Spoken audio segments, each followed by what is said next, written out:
If you are trying to make money from your YouTube channel, then you need to keep watching this video because Alex Berman and I are about to be covering 16 ways for you to potentially make money from your YouTube channel. Now with these 16 ways, it doesn't matter if you have a small channel.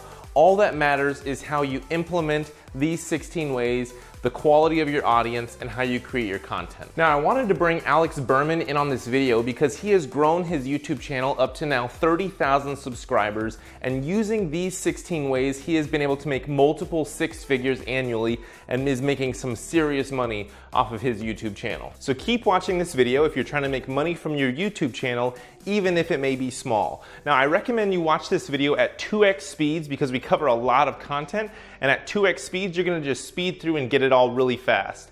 I also recommend that you hit the like button because you're gonna get a lot of value from this video and you're gonna like this content. Leave a comment if you have any questions at all, and hit the subscribe button with the little bell icon if you're not yet subscribed and you're new to the channel. If you're not yet following me on Instagram, then find me by searching at the number 1 Ian Smith. And then if you're trying to learn digital marketing and grow a business online, then you need to get access to my free digital marketing course. Just head over to freebosslifestyle.com right now or at the end of this video and get access to that course. So now let's go ahead and jump into the 16 ways that you can make money from YouTube.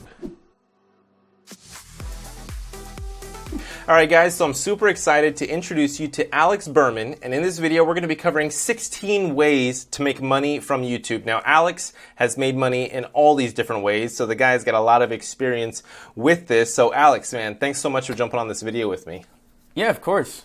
Ian, thanks for having me on here. Yeah, I've been making money on YouTube since the beginning. I actually have been making a full-time living since I had under 1,000 subscribers. That's awesome, yeah. Yeah, so anybody that's watching and you have less than 1,000 subscribers, you got a couple hundred, all these strategies we're going to be talking about are possible for you, okay? So Alex, why don't you start us off? What are the first 2 ways that somebody can make money from YouTube? The first one is YouTube ad revenue. That's the basic AdWords that we all see. I found that I'm in a really good spot, and you are actually in also because you make business videos. Business videos have one of the highest CPMs, so they pay out the most of almost all the ads. So the choice of market matters heavily, and luckily I love talking about business, so it's a very highly profitable channel. Awesome, yeah, and I make a couple bucks every month from YouTube ad revenue, but one thing I do want to mention is that I'm not 100% sure, probably should be, but does your channel have to be like a YouTube partner or like at a certain level in order for you to then start making money from it, or can you start making money from the ads at a day one? From the actual YouTube AdWords, you have to be in the program. So I don't know if it's 1,000 subs or whatever. I got in early before it was 1,000 subs. Yeah, so you got to be in the YouTube partner program in order to make money from the YouTube ads. So I guess I misspoke, and I guess if you do have a super small channel, you're not going to be able to make money yet from the ad revenue, but keep working hard and you'll get there, right? Well, what's interesting is you can make money from number 2. Yeah, if you have a small channel. Yeah, so let's jump into that. What's number 2?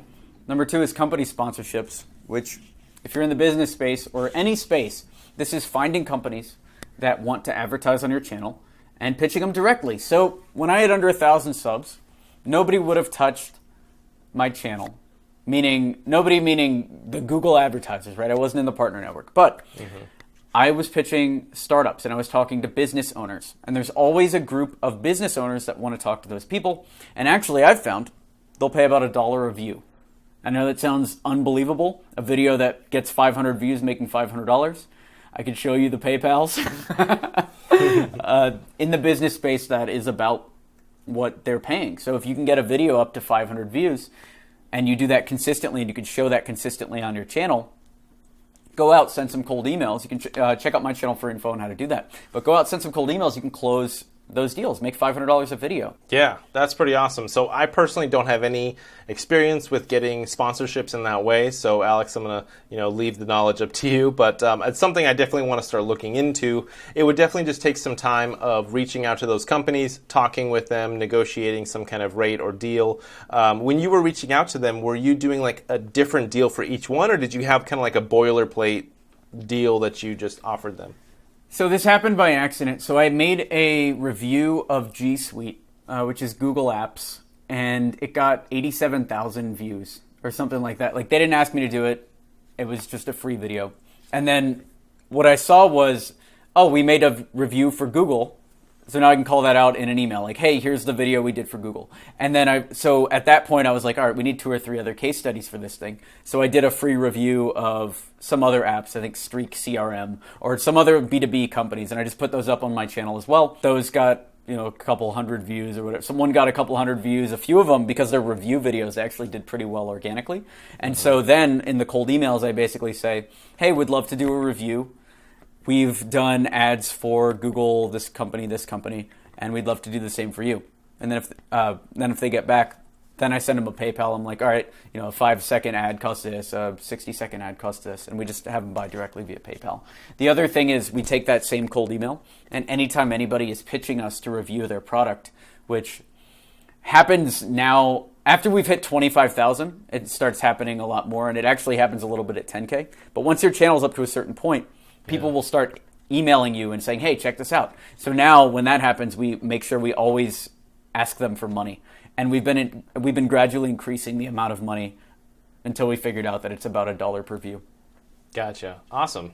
It's good to know. Good stuff. So moving on to number 3, we got apps, sponsorships, endorsements. So this is you actually, it's a little bit similar to the company sponsorships, pay-per-view type of stuff, but this is more app related and you're more endorsing the product versus where a review, you would be giving, I would guess, your honest opinion on the things that you didn't like as well as the things that you did like.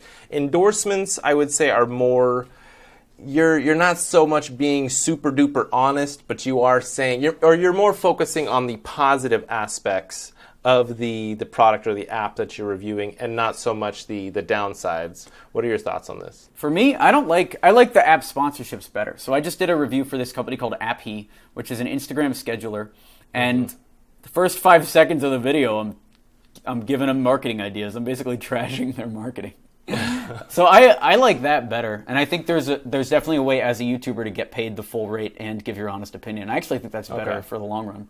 I agree, yeah. Being honest, I've seen so many big YouTubers, guys like Casey Neistat. I mean, he's done a lot of these review videos, and I feel like he doesn't talk about the downsides that much. Marcus Brownlee, MKBHD, I feel like he does talk about some of the downsides, but we never really know if it's sponsored or if it's not sponsored, so. For number 4, affiliate commissions, driving traffic to an affiliate link. Now, there are a ton of different types of affiliate links and stuff, but let's just talk about the non-big, massive affiliate links and more like the software affiliate links and stuff. ClickFunnels, for example, any kind of landing page software. And Alex, this kind of plays onto what you were saying earlier about making business-related videos, is that I feel like you have more opportunity for promoting business software through affiliate links. For me, at 26,000 subs, I haven't been able to drive enough traffic, but the deals I negotiate now with most of our sponsors are they'll pay us for placement, so there's always a flat fee involved, and then the affiliate is always extra on top of it. Because for me, working with affiliates, there's so much that can go wrong. You need them to be honest about their numbers. You need the channel to actually convert. There's a lot of things that could go wrong there. So I always make sure to get at least a little bit up front as a show of good faith. Yeah, I mean, I love that. Having a guarantee is definitely awesome. I've got firsthand experience in driving affiliate traffic from my small channel. I got a couple thousand subs on my YouTube, and I drive affiliate links to ClickFunnels, to MailChimp, right? Mostly ClickFunnels, that's like my main. But, even just having a small channel, I've been able to make, ClickFunnels isn't guaranteeing any money to me, but I've been able to get a couple bucks, actually several $1,000s from ClickFunnels with affiliates. So number 5 is done-for-you services. So whatever you can offer, like if you're a physical personal trainer, right, you can offer training classes. If you're a marketer like me, you can offer your marketing services. Any time that somebody wants to hire you directly to do something for them, that's when this comes into play. So Alex, do you offer any kind of done-for-you services? Our main agency, Experiment 27, is a done-for-you lead generation service. We generate meetings with billion-dollar brands. We help people get massive names. And yeah, that's funneled 40% through YouTube, 60% through cold email. Nice. So yeah, you're definitely leveraging your YouTube channel Nice, yeah. So done-for-you services are definitely something that people need to be using. All right, so number 6, digital products, course, ebook, templates. Kind of what you just mentioned, you say you have a course. Tell us about your course and how is that going? And are you getting sales purely from your YouTube channel, or are you doing any kind of marketing anywhere else?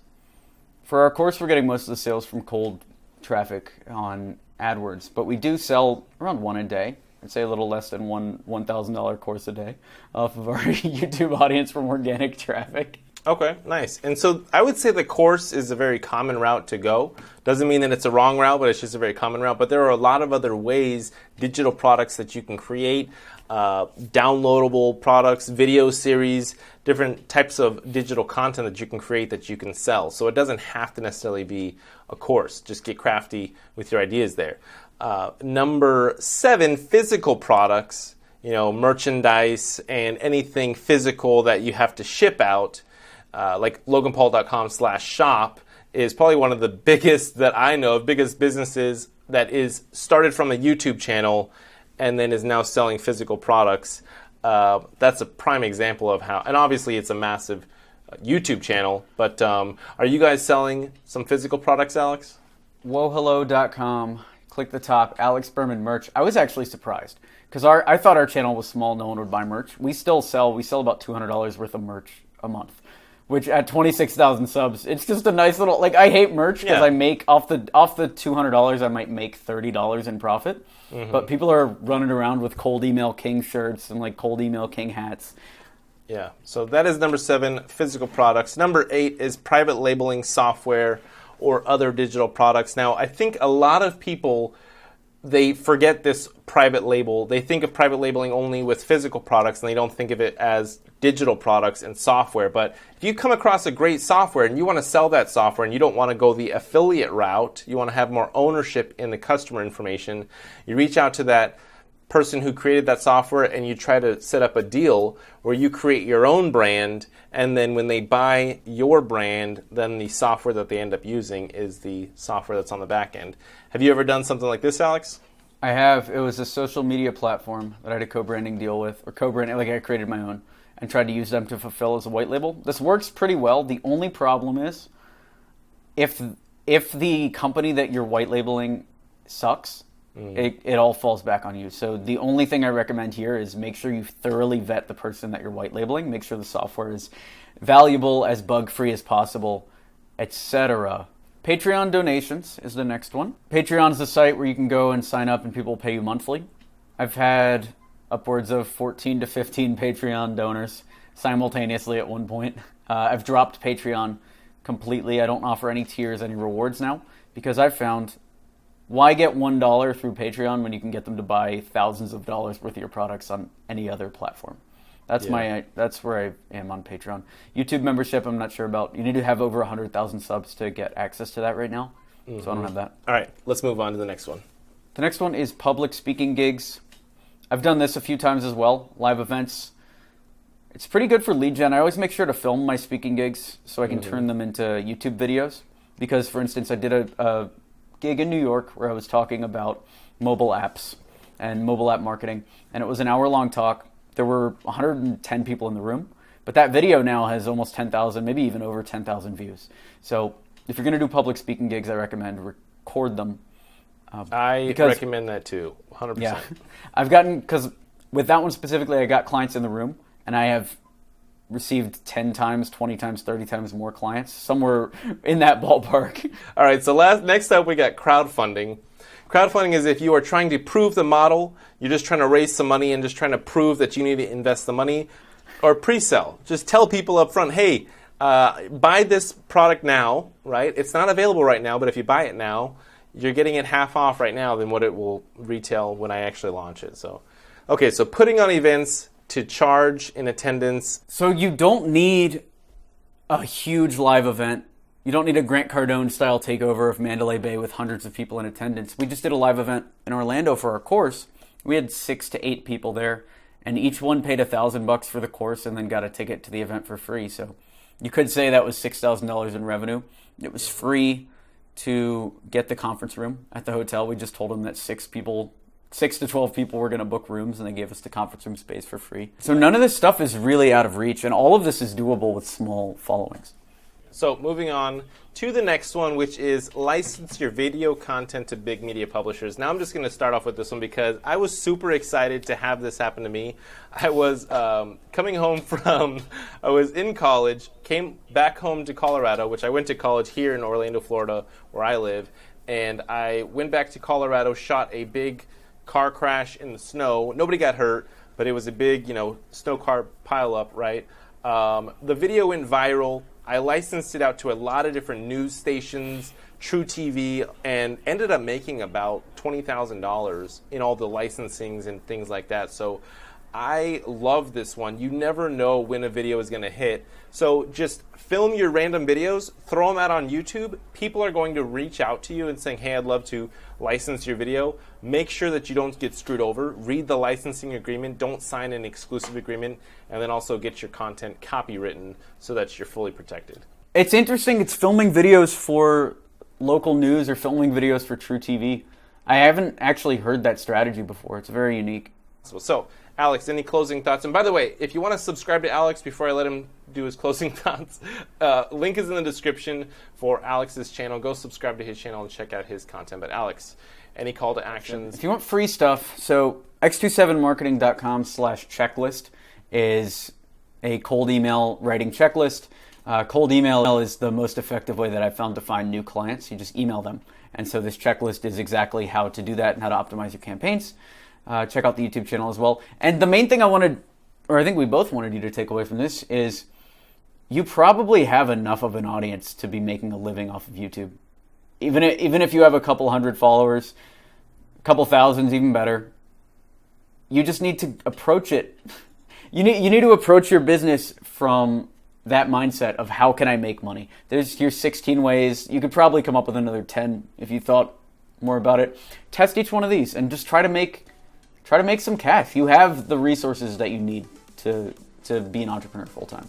Yeah, you got this. No excuses. All right, guys. Thanks so much for watching. If you didn't yet, click that like button below, leave a comment, hit the subscribe button on this as well as the little bell icon, and we'll catch you in the next one. Peace.